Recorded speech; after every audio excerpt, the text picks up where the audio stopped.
अस्सलाम वालेकुम dear students, कैसे हैं आप सब। उम्मीद करता हूं कि आप सब घर वाफियत से होंगे। कल के दिन हमने ऑर्डर ऑफ एन एलिमेंट के बारे में डिस्कशन की। ऑर्डर ऑफ एन एलिमेंट हमें कहता है कि अगर हमारे पास जी जो है वो ग्रुप है, ठीक है, अगर हमारे पास जी क्या है, ग्रुप है, तो अगर इसमें से एक एलिमेंट लें तो उस एलिमेंट का ऑर्डर हमने चेक करना हो तो ए की पावर एन अगर ई के इक्वल आता है और एन हमने लीस्ट पॉजिटिव इंटीजर लेना है, ठीक है, एन क्या है, लीस्ट पॉजिटिव इंटीजर लेना है, लीस्ट पॉजिटिव इंटीजर, ठीक है। तो देन हमारे पास एन जो है वो ऑर्डर ऑफ ए होगा और इसको ऐसे लिखते थे, ऑर्डर ऑफ ए कितना आ गया, एन आ गया, ठीक है। अब ये एग्जांपल है, एग्जांपल कहता है शो डैट, शो करवाएं इन आ ग्रुप, एक ग्रुप में the order of an element, कि अगर किसी एलिमेंट का ऑर्डर जो है वो कोई कुछ भी आता है वो सेम होगा as that of its inverse, उसके इन्वर्स के, ठीक है। फर्ज किया यहाँ पे मैं ले लेता हूँ कि A B is equal to B A, यानी कि ए बी का इन्वर्स है, बी ए का इन्वर्स है, और जब इनको ऑपरेट करवाएं तो आइडेंटिटी बनता है। ये डेफिनेशन ऑफ इन्वर्स है, ठीक है, डेफिनेशन ऑफ इन्वर्स हमने लिख दी, ऑफ इन्वर्स, ठीक है। और यहाँ पे क्या है कि A is the inverse of B and B is the inverse of A. तो कहता है जो ऑर्डर ए का होगा ना वही ऑर्डर बी का होगा, ठीक है, जो ऑर्डर ए का होगा वही ऑर्डर बी का होगा। तो ये कुछ भी हो सकता है, ठीक है।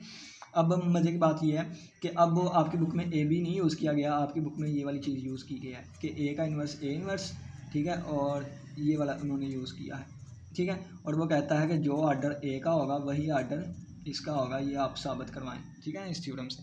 तो मुझे ये था कि ये ए इन्वर्स बार बार लिखूंगा तो आप कन्फ्यूजन में ना आ जाएं, तो इस वजह से मैंने बी नाम यूज़ कर दिया है, ठीक है। तो चलिए जी स्टार्ट करते हैं। पहले मैं कह देता हूँ ऑर्डर क्या होता है, ए की power N is equal to E, ठीक है। तो मैं इस वाली चीज़ को लेकर चलता हूँ, फिर हम दूसरा भी कर इसको भी समझ लेंगे, ठीक है। बी की जगह पर सिर्फ यही है, ठीक है, आप जहाँ ए इन्वर्स लिखा हुआ है वहाँ बी कर लीजिए। ए का ऑर्डर मैं कह देता हूँ एन है, ठीक है, यानी कि ए का ऑर्डर एन है तो ए की power N is equal to A बन जाएगा। और मैं कहता हूँ कि बी जो है इसका ऑर्डर कितना है, इसका ऑर्डर एम है, ठीक है, इसका ऑर्डर एम है। अब मैंने साबित करवाना है कि यानी कि ए का ऑर्डर कितना है, एन है, और बी का ऑर्डर कितना है, एम है। अब मैंने साबित करवाना है ऑर्डर ऑफ ए बराबर ऑर्डर ऑफ बी, यानी कि मैंने साबित करवाना है एम बराबर है एम के, ये चीज़ मैंने प्रूव करवानी है, ठीक हो गया, ये चीज़ मैंने प्रूव करवानी है। तो देखें सबसे पहले ना मैं इसको लेके चलता हूँ ए की power N is equal to E को, ठीक है, और फिर मैं इसको लेके चलूँगा बी की power M is equal to E. तो ए की पावर एन किसके इक्वल है, ई के इक्वल है। अब मैं दोनों तरफ इसके लेफ्ट से इसका इन्वर्स अप्लाई करवाने लगा, ठीक है। तो ये हमारे पास आ जाएगा बी ए की पावर एन बी ई आ जाएगा, ठीक है, बी ई आ गया। अब ये देखें ये बी और ए की पावर एन, ठीक है। अब मैं क्या अप्लाई करवाने लगा, ये बी की पावर एम अप्लाई करवाने लगा दोनों तरफ से, बी की पावर एम मैंने अप्लाई करवा दिया दोनों तरफ से। बी की पावर एम नहीं, बी की पावर एन नहीं, क्योंकि यहाँ पे एन है तो बी की पावर एन ही मैंने दोनों तरफ से अप्लाई करवा दिया। अब ये हमारे पास बी की पावर एन है और ये हमारे पास ए की पावर एन है और इज इक्वल टू बी की पावर एन और ई है।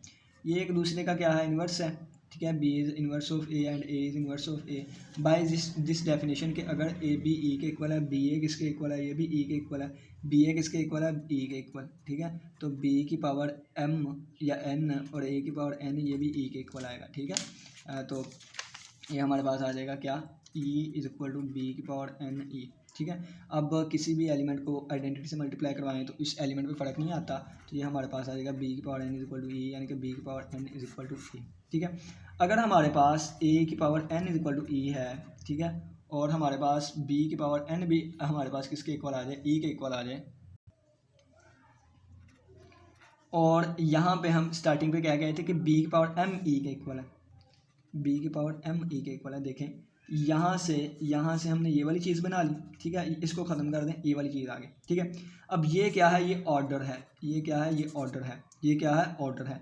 पीछे वाले लेक्चर में हम डिस्कस करके आए थे कि अगर एक ऑर्डर है और इसके अलावा भी कोई आ जाता है तो फिर ऑर्डर जो है डिवाइड करेगा दूसरे वाले को। तो इसका मतलब क्या है, यहाँ से आ जाएगा एम डिवाइड करता है एन को, यानी कि ऑर्डर वाला और इसके अलावा भी कोई एलिमेंट आ गया है जो कि इससे प्रॉपर्टी को सेटिस्फाई करता है।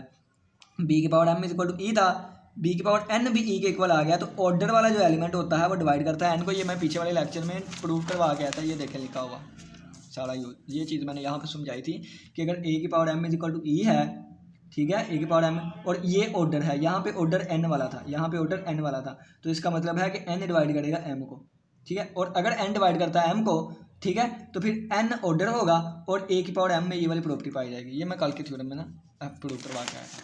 तो यहाँ पे वापस आ जाएं कि अगर b की power m is equal to E, ये हमारे पास ऑर्डर है, ये ऑर्डर हमने तस्वर किया था, ठीक है, ये ऑर्डर है, यहाँ पे मैं लिख देता हूँ, ये ऑर्डर है, ये भी क्या है, ऑर्डर है, ठीक है। तो ये ऑर्डर है और ये चीज़ हमने लेके आई है, ये हमने खुद बनाई है, ठीक है। तो इसका मतलब है कि अगर ये भी तो चीज़ ठीक है ना, तो ये प्रॉपर्टी होल्ड करती है, तो इसका मतलब है कि ऑर्डर डिवाइड करेगा इसको, ठीक हो गया। अब बिल्कुल इसी तरह पहले a की power n is equal to E को लेके चले थे, अब b की power m is equal to E को लेके चलेंगे।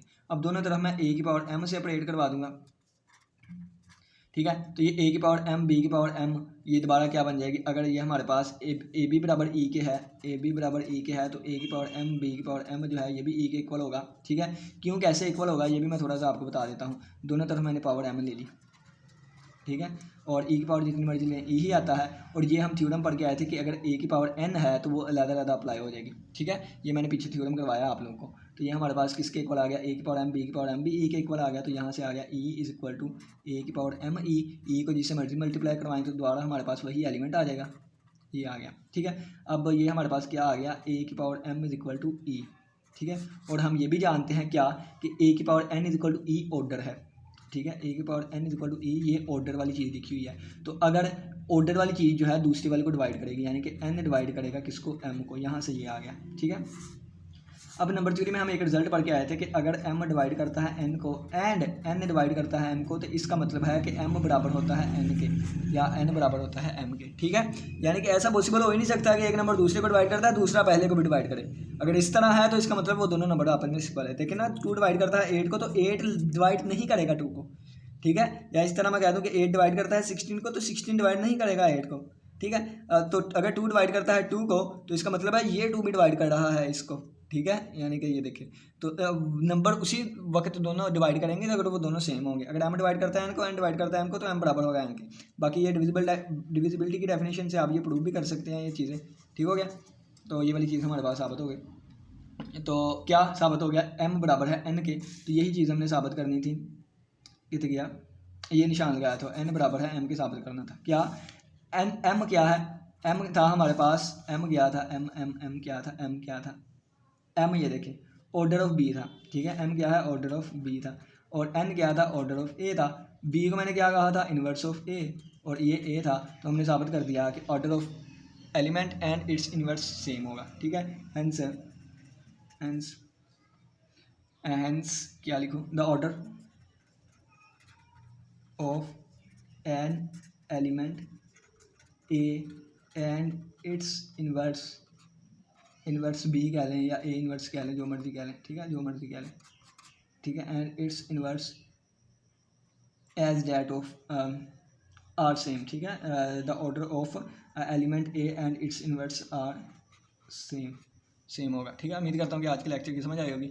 छोटा सा थ्योरम था, किसी बच्चे को कोई भी क्वेश्चन हो तो लाजमी पूछेगा। वैसे मैं इन्वर्स वाले तरीके से भी आपको करवा देता हूँ। तो ये देखें कि a की power n is equal to E, लेकिन अगर मैं यहाँ पे इन्वर्स लेके चलता तो इसकी power m is equal to E आ जाना था, ठीक है। दोनों तरफ मैं यहाँ पे a के इन्वर्स की पावर भी n लिख लेता हूँ, ठीक है, ठीक है। तो ये हमारे पास बन जाना था क्या, ये e बन जाना था, और ये e किसी से मल्टीप्लाई हो ये बन जाना था, a की पावर -1 की पावर n, ठीक है, और इसकी पावर n आ रही है, ठीक है। इसका मतलब क्या है कि m डिवाइड करेगा n को, क्यों, क्योंकि ये ऑर्डर था, क्या था, ये देखें यहाँ पे फिर ना ये क्या है, ऑर्डर है ना, ऑर्डर, तो ऑर्डर वाला डिवाइड करेगा n को। बिल्कुल इसी तरह जब इसको लेके चलता तो मैं दोनों तरफ a की पावर m से ऑपरेट करवा देता,